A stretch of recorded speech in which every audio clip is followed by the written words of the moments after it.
से आवेली तुलसी तो कहाँ से नारायण हो। सखियो लिहले बारे संगवा में डोलिया तो गंगा घाटे उतरले हो। कहवा से आवेली तुलसी तो कहाँ से नारायण हो।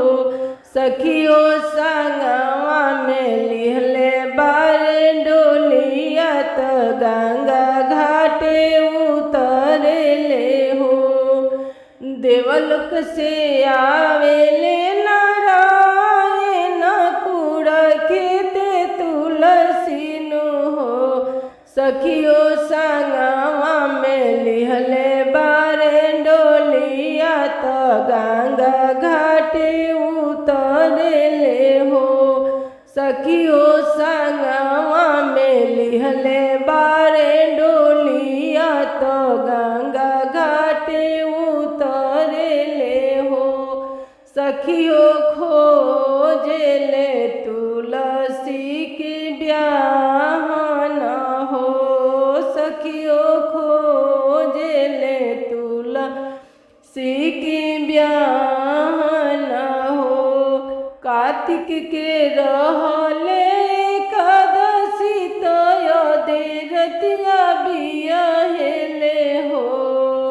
कार्तिक के रहले एकादशी तो देरतिया बियाहेले हो।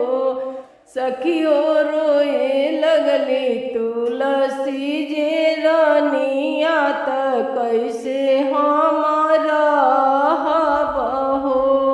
सखियो रोए लगली तुलसी जे रानिया त कैसे हम रहब हो। हंसी हंसी पूछेले नारायण सुन तुलसी रनिया नु हो। ए रनिया जनी तोहरो छतिया फारी तो हमरे संगवा रही हनु हो।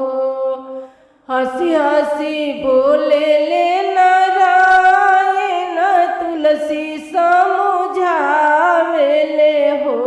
ए तुलसी जानी ढार नाए ना से लोरावा तो हमरे संगवा